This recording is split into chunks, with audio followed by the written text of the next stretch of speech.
Hello friends, welcome to समाधान study. स्वागत है साथियों आप सभी का अपने परिवार समाधान स्टडी में। तो आज का सेशन बहुत ही महत्वपूर्ण होने वाला है साथियों। गति एवं प्रचलन के महत्वपूर्ण क्वेश्चन हम आपको करवाने वाले हैं। टॉपिक वाइज है ये, गति एवं प्रचलन के ही इसमें क्वेश्चन होने वाले हैं। तो सभी साथी जो हमसे जुड़ चुके हैं वह सेशन को लाइक कर दीजिएगा। ठीक है फ्रेंड्स, तो चलिए स्टार्ट करते हैं आज का हमारा सेशन।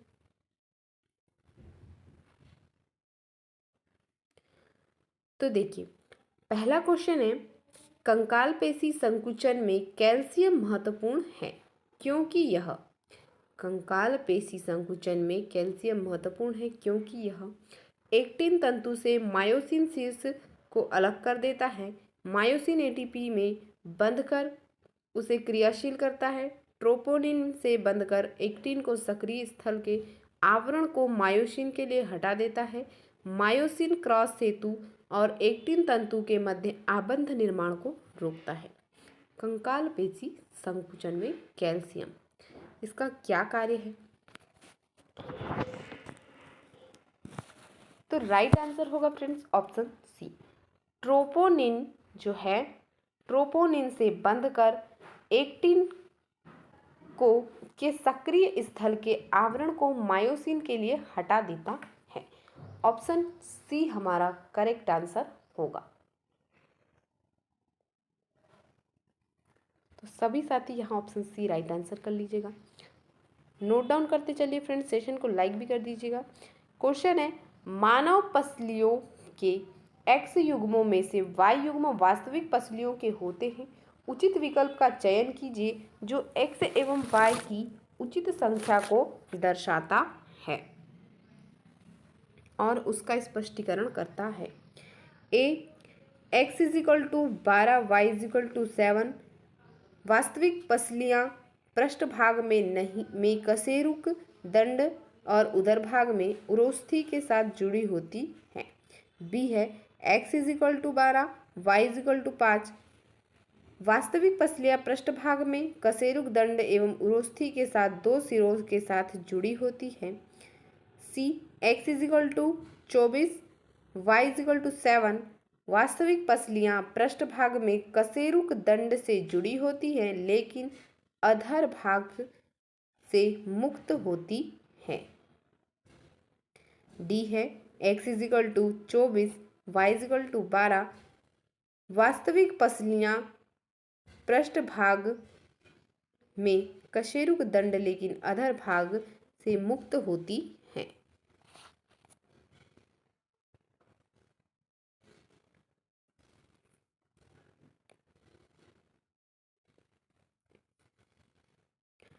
ऑप्शन ए हमारा राइट आंसर होगा।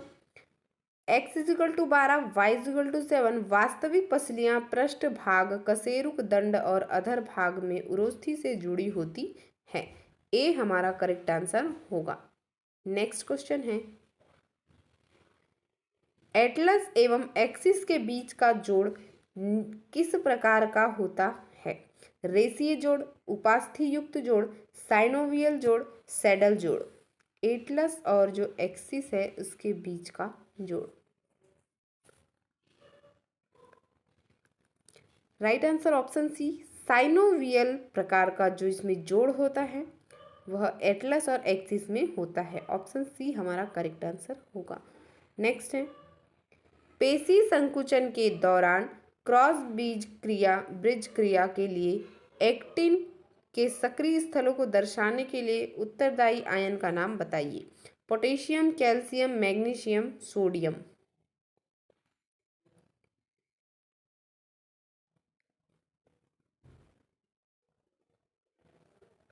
Right answer option B, calcium. B हमारा करेक्ट होगा। नेक्स्ट है, चिकनी पेशी होती है ऐच्छिक तर्करूपी एक केंद्र की, अनैच्छिक तर्करूपी अरेखित, ऐच्छिक बहुकेंद्र की, बेलनाकार, अनैच्छिक बेलनाकार रेखित। चिकनी पेशी। ऑप्शन बी हमारा राइट आंसर होगा। अनैच्छिक तर्करूपी आरेखित जो है ऑप्शन बी वह राइट आंसर होगा। अनैच्छिक तर्करूपी अरेखित, तो बी यहाँ करेक्ट होगा। नेक्स्ट है, उत्तरोत्तर उद्दीपनों के बीच विश्रांति की कमी के कारण होने वाला दीर्घकालिक पेशी संकुचन कहलाता है। थकान, टिटैनी, टोनस, ऐंठन।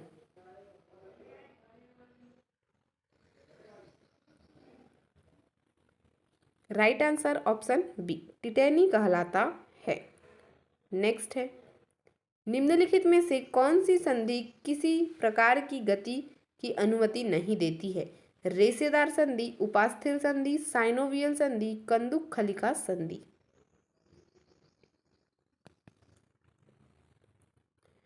ऑप्शन ए हमारा राइट आंसर होगा। रेशेदार संधि जो है वह किसी प्रकार की गति की अनुमति नहीं देती है। ए यहाँ पे सही होगा। नेक्स्ट है, निम्नलिखित में से कौन सा कंकाल तंत्र का कार्य नहीं है? रुधिराणुओं का उत्पादन, खनिजों का भंडारण, देह ऊष्मा का उत्पादन, संचलन।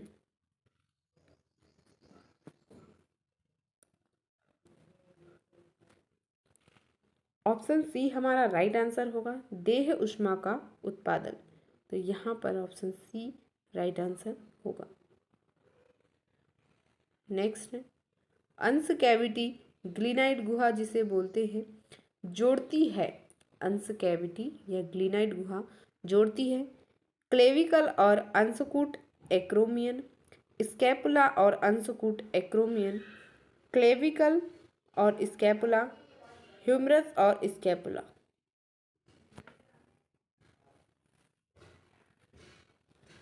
ऑप्शन डी हमारा राइट आंसर होगा। ह्यूमरस और स्कैपुला को जो है अंश कैविटी जुड़ती है।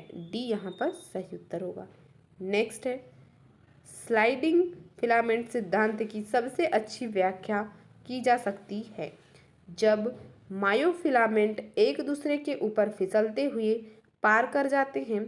एक्टिन फिलामेंट की लंबाई कम हो जाती है जबकि मायोसिन फिलामेंट की लंबाई कम नहीं होती।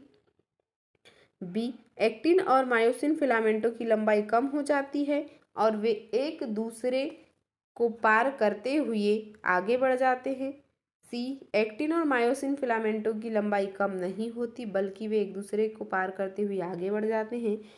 डी, जब मायोफिलामेंट एक दूसरे पर फिसलते हुए आगे बढ़ जाते हैं तो मायोसिन फिलामेंटों की लंबाई कम हो जाती है जबकि एक्टिन फिलामेंटों की लंबाई कम नहीं होती है।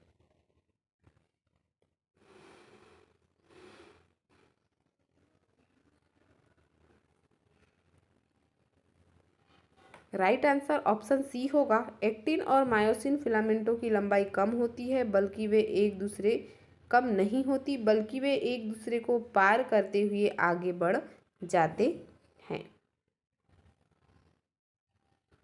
तो ऑप्शन सी हमारा करेक्ट आंसर होगा। नेक्स्ट क्वेश्चन है, मानव में कंकाल तंत्र के जोड़े के किस के प्रकार और उसके उदाहरण के सही मेल का चयन कीजिए। उपास्थि युक्त जोड़, फ्रंटल और पैराइटल के बीच, धुराग्र पॉइंट जोड़, तीसरे और चौथे ग्रीवा कशेरु कल्पों के बीच, कब्जा जोड़, ह्यूमरस और अंश मेखला के बीच, विसर्पी जोड़, कार्पस के बीच।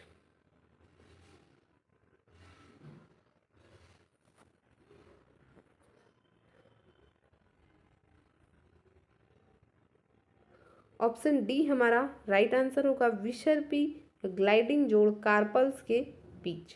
तो ऑप्शन डी यहाँ पर करेक्ट होगा। नेक्स्ट क्वेश्चन है, मानव गमन के संदर्भ में सही कथन का चयन कीजिए। ए, प्रोजेस्टेरॉन का घटता स्तर वृद्ध व्यक्तियों में अस्थियों का खोखलापन का कारण है। संधियों में यूरिक अम्ल के क्रिस्टल के जमाव या एकत्रीकरण में सूजन आती है। कशेरुक दंड में 10 वक्षीय कशेरुक होते हैं। समीपवर्ती कशेरुकों के बीच का जोड़ या संधि तरलमय या रेशेदार होती है।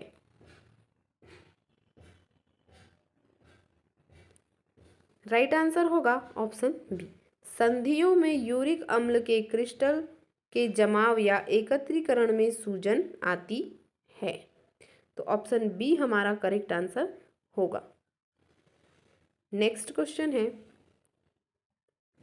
निम्नलिखित में से मानव की श्लेष्म संधि का उदाहरण और विशिष्ट लक्षण को चुनिए। दो अस्थियों के बीच तरल उपस्थित सीमित गति घुटना संधि। दो संधियों के बीच भरा तरल जो गद्दी जैसी संरचना उपलब्ध कराता है करोटी संधि। दो अस्थियों के बीच तरल से भरी श्लेष्म गुहा एटलस और एक्सिस के बीच की संधि। दो अस्थियों के बीच लसिका से भरी हुई सीमित गति कार्पल्स के बीच की विसर्पी।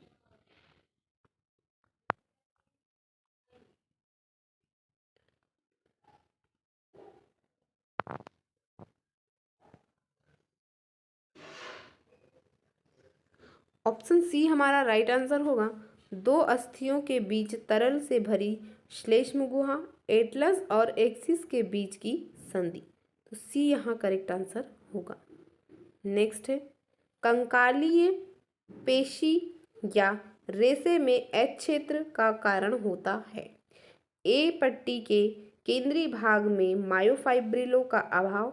ए पट्टी में मायोसिन तंतुओं के बीच का केंद्रीय अवकाश।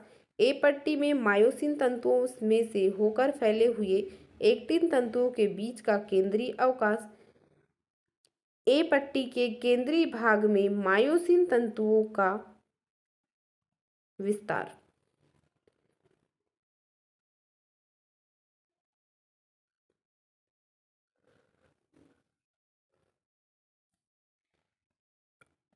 ऑप्शन सी राइट आंसर होगा। ए पट्टी में मायोसिन तंतुओं से होकर फैले एक्टिन तंतुओं के बीच का केंद्रीय अवकाश कंकाली पेशी या रेशे में एच क्षेत्र का कारण होते हैं, तो ऑप्शन सी हमारा करेक्ट आंसर होगा। अगला क्वेश्चन है, मानवों के बाहरी कानों तथा नाक के अगले छोर को आलंबी कंकाली संरचनाएं किसके उदाहरण हैं? स्नायु, वायवीय ऊतक, अस्थि, उपास्थि। कान नाक के अगले छोर की आलंबी कंकाली संरचनाएं।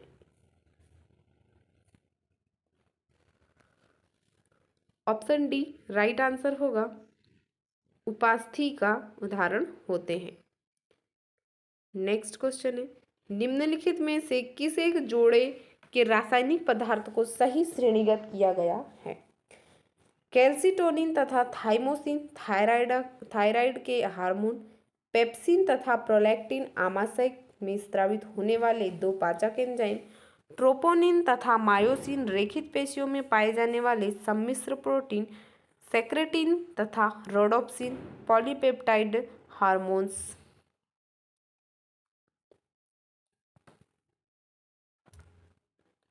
ऑप्शन सी हमारा राइट आंसर होगा। ट्रोपोनिन तथा मायोसिन रेखित पेशी में जाने वाले सम्मिश्र प्रोटीन के साथ यह श्रेणीगत सही किए गए हैं, तो ऑप्शन सी हमारा करेक्ट आंसर होगा। ट्रोपोनिन तथा मायोसिन रेखित पेशियों में पाए जाने वाले सम्मिश्र प्रोटीन। नेक्स्ट है, नीचे मनुष्य के कंकाल के विभिन्न भागों के युग्म तथा कंकाली वर्ग दिए गए हैं। इनमें से तीन युग्म अपने वर्ग से सम्मिलित हैं जबकि एक अलग है। इस गलत युग्म की पहचान कीजिए। कंकाली भागों के युग्म और वर्ग। ए स्टर्नम तथा पसलियां अक्षीय कंकाल। क्लेविकल तथा ग्लीनाइड गुहा श्रोणि मेखला। ह्यूमरस तथा अल्ना उपांगी कंकाल। मैलियस तथा स्टेपिस कर्ण अस्थियां।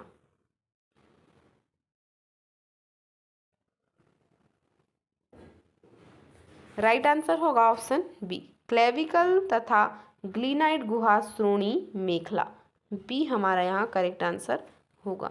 नेक्स्ट क्वेश्चन है, कंकाली पेशियों का प्रकार होता है हमारे या हमारी हृदय में अनैच्छिक एवं अरेखित चिकनी पेशियां। आंत्र में रेखित एवं अनैच्छिक पेशियां। जांघों में रेखित एवं ऐच्छिक पेशियां। ऊपरी भुजा में चिकने पेशी तंतु जो आकृति में तर्करूप होते हैं।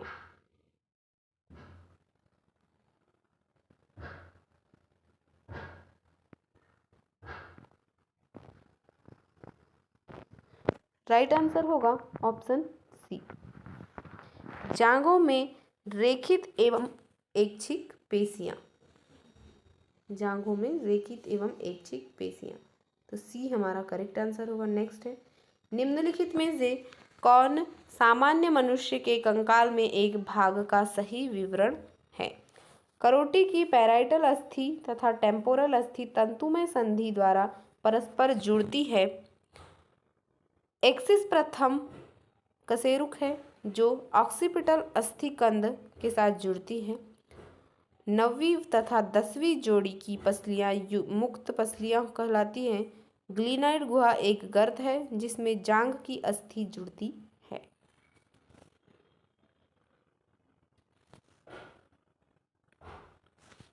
राइट आंसर होगा ऑप्शन ए। करोटी की पैराइटल अस्थि तथा टेम्पोरल अस्थि तंतुमय संधि द्वारा परस्पर जुड़ती है। नेक्स्ट क्वेश्चन है, निम्नलिखित संरचना युग्मों में से कौन उसके विवरण से सुमेलित है? टिबिया तथा फिबुला दोनों घुटने की संधि के भाग बनाती हैं। उपास्थि तथा कॉर्निया कोई रुधिर आपूर्ति नहीं होती किंतु श्वसन हेतु ऑक्सीजन आवश्यक होती है। कंधे की संधि तथा कोहनी की संधि, कंदुकखलिका संधि, अग्रचवर्णक तथा चवर्णक दंत कुल 20 तथा 3 जड़ युक्त।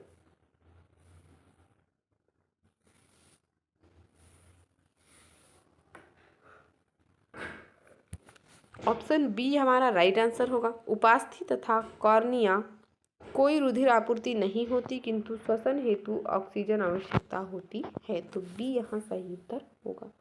नेक्स्ट है, देह तरल में Ca2+ का निम्न स्तर होने के कारण उत्पन्न हो सकता है। टिटेनी, रक्ताल्पता, एंजाइना पेक्टोरिस, गठिया। ऑप्शन ए राइट आंसर होगा टिटेनी। नेक्स्ट है, कोहनी की संधि है खूंटीदार संधि, कब्जा संधि, विसर्पी संधि, कंदुकखलिका संधि। कोहनी की संधि, तो यहाँ राइट आंसर ऑप्शन बी होगा कब्जा संधि। जो कोहनी की संधि है वह कब्जा संधि का उदाहरण है, तो option B right answer. Next है, निम्नलिखित में से किस एक पद में उसकी कुल सही संख्या दी गई है?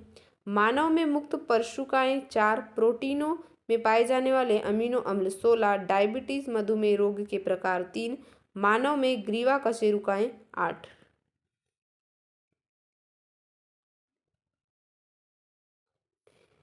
ऑप्शन ए राइट आंसर, मानव में मुक्त परशुकाएं 4 की संख्या 4 होती है, तो ऑप्शन ए हमारा राइट आंसर होगा। नेक्स्ट क्वेश्चन है, मानव शरीर में निम्नलिखित में से कौन सा एक शरीर लक्षण सही है? मुक्त परशुकाएं 2 जोड़ी, कॉलर अस्थियां 3 जोड़ी, लार ग्रंथियां 1 जोड़ी, कपाल तंत्रिकाएं 10 जोड़ी।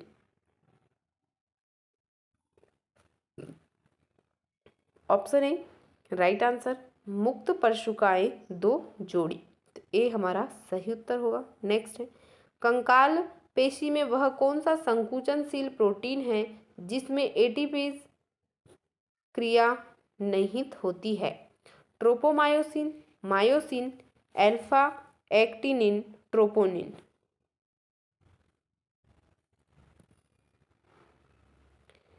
ऑप्शन बी राइट आंसर होगा मायोसिन। नेक्स्ट है, निम्न में से कौन सा सुमेलित जोड़ा है?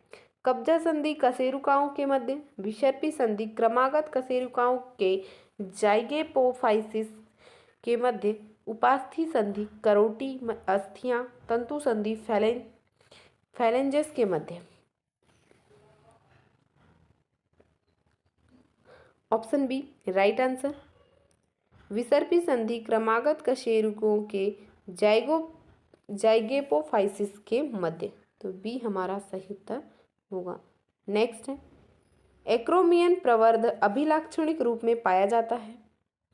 स्तनियों की श्रोणि मेखला में, स्तनियों की अंश मेखला में, मेढक की खोपड़ी में, स्तनियों के शुक्राणु में।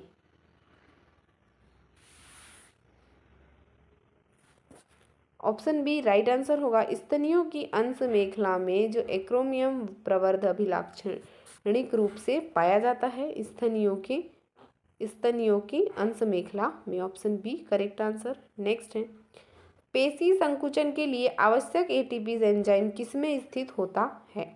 Troponin, myosin, actin, actinin. Troponin, myosin, actin, actinin. Right answer option B myosin जो है वह करेक्ट आंसर होगा। नेक्स्ट है, लंबी अस्थि के सिरे पर कौन सी उपास्थि होती है? कैल्सीभूत उपास्थि, काचाभ उपास्थि, प्रत्यास्थ उपास्थि, तंतुमय उपास्थि। जो लंबी अस्थि के सिरे पर उपास्थि होती है वह है काचाभ उपास्थि। ऑप्शन बी यहाँ पर हमारा करेक्ट आंसर होगा। नेक्स्ट है, सार्कोमियर क्या है? 2 H रेखाओं के मध्य का भाग, 2 A रेखाओं के मध्य का भाग, 2 I पट्टियों के मध्य का भाग, 2 Z रेखाओं के मध्य का भाग। जो सार्कोमियर है वह क्या है? ऑप्शन डी राइट आंसर होगा। 2 Z रेखाओं के मध्य का भाग जो है वो सार्कोमियर कहलाता है। तो ऑप्शन डी यहाँ पर हमारा करेक्ट आंसर होगा। नेक्स्ट है, क्या होगा यदि स्नायु काट दिया जाए या टूट जाए?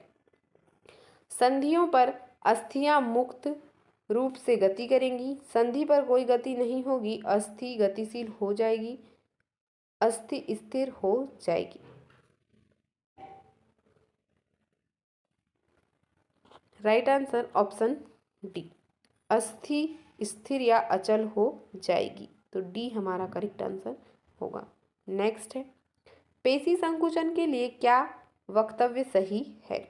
एच जोन की लंबाई घट जाती है, ए बैंड की लंबाई स्थिर रहती है, आई बैंड की लंबाई बढ़ जाती है, जेड रेखाओं के बीच की लंबाई बढ़ जाती है।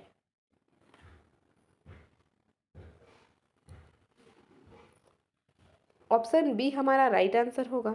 ए बैंड की लंबाई स्थिर रहती है। तो बी यहाँ सही होगा। नेक्स्ट है, मनुष्य में स्टर्नम व पसलियों के मध्य पाई जाने वाली संधि है? कोणीय संधि, तंतुमय संधि, उपास्थीय संधि, विसर्पी संधि। ऑप्शन सी हमारा राइट आंसर होगा। उपास्थीय संधि जो है मनुष्य में स्टर्नम व पसलियों के मध्य जो पाई जाती है वह उपास्थीय संधि। ऑप्शन सी हमारा राइट आंसर होगा। नेक्स्ट है, निम्न में से कौन करोटी अस्थि है? Atlas, coracoid, arytenoid, pterygoid. Atlas, coracoid, arytenoid, टेरिगाइड।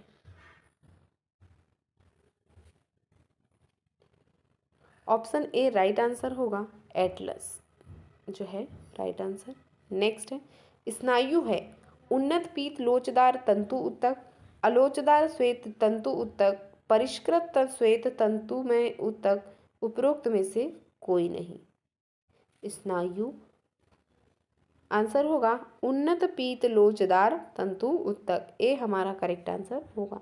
Next, कंडरा या टेंडन बनी होती है वसा ऊतक की, परिष्कृत श्वेत तंतु में ऊतक की, अंतराली ऊतक की, पीले पीत तंतु में संयोजी ऊतक की।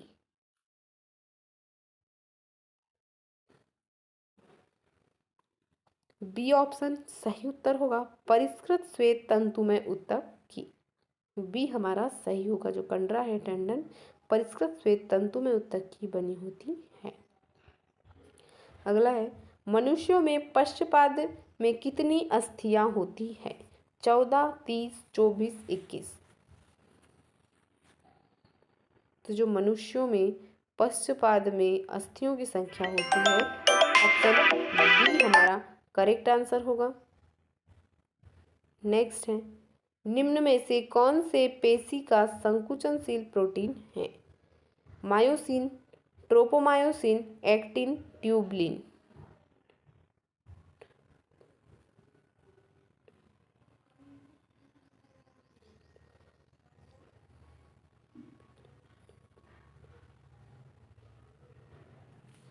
राइट आंसर होगा ऑप्शन ए, मायोसिन।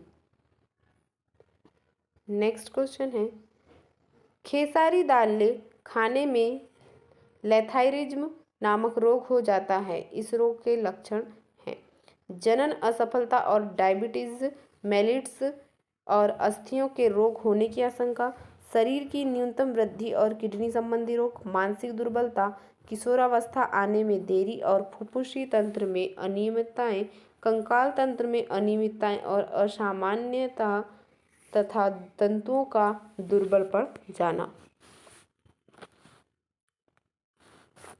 जो खेसारी दाल खाने में लेथाइरिज्म नामक रोग हो जाता है उसके लक्षण क्या है? तो राइट आंसर होगा ऑप्शन डी, कंकाल तंत्र में अनियमितता और असामान्यता तथा तंतुओं का दुर्बल पड़ जाना। Option D right answer. Next question है, मनुष्य के शरीर में मुक्त पसलियों की संख्या होती है 6 जोड़ी, 5 जोड़ी, 3 जोड़ी, 2 जोड़ी। ऑप्शन डी राइट आंसर होगा 2 जोड़ी जो है, तो ऑप्शन डी करेक्ट हो जाएगा। मुक्त पसलियों की संख्या 2 जोड़ी होती है। नेक्स्ट है, पेशी संकुचन के लिए कौन सा आयन आवश्यक होता है? Na, K, Ca, Cl, sodium, potassium, calcium, chlorine.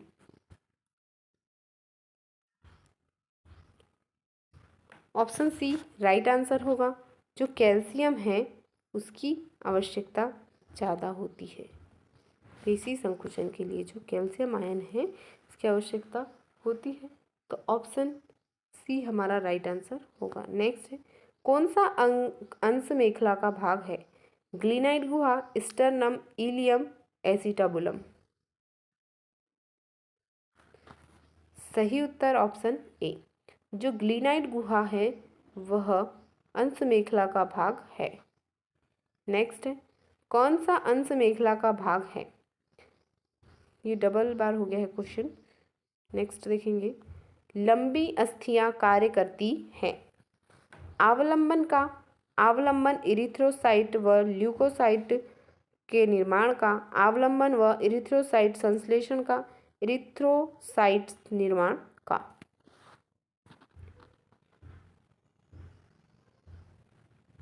Option B यहाँ राइट आंसर होगा। अवलंबन इरिथ्रोसाइट व ल्यूकोसाइट के निर्माण का।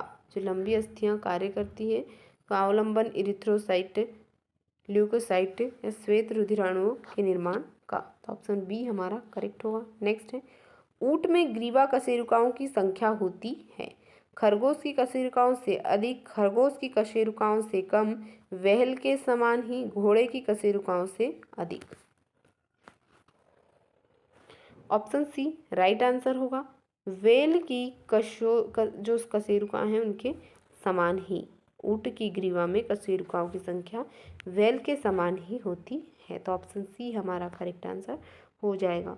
नेक्स्ट है, डेल्टाई या त्रिकोणीय उभार पाए जाते हैं रेडियस में, अल्ना में, फीमर में, ह्यूमरस में। डेल्टाइड उभार राइट आंसर होगा ऑप्शन डी, ह्यूमरस में जो है वह पाए जाते हैं। फीमर हमारे जांघ की, शरीर की सबसे बड़ी हड्डी होती है, तो ये भी आप ध्यान रखिएगा। नेक्स्ट है, लंबी अस्थियों के सिरों की उपास्थि होती है। कैल्सीकृत तंतुमय लोचदार काचाभ, कैल्सीकृत तंतुमय लोचदार काचाभ। राइट आंसर होगा ऑप्शन डी, काचाभ। ऑप्शन डी हमारा करेक्ट हो जाएगा। आज का सेशन यहीं पर समाप्त होता है साथियों, तो सभी साथी सेशन को लाइक शेयर, चैनल को सब्सक्राइब कर लीजिएगा। बने रहे समाधान स्टडी क्लास के साथ। बेहतरीन कंटेंट और पीडीएफ वगैरह अगर आपको चाहिए तो फ्रेंड्स आप समाधान स्टडी टेलीग्राम चैनल ज्वाइन कर सकते हैं, वहाँ से आपको जो है पीडीएफ अवेलेबल मिलेंगे, तो आप वहाँ से पीडीएफ डाउनलोड कर लीजिएगा और नोट डाउन करते चले फ्रेंड्स, और रोज़ क्लास देखते रहें। मिलते हैं फ्रेंड्स नेक्स्ट क्लास में। Thank you for watching.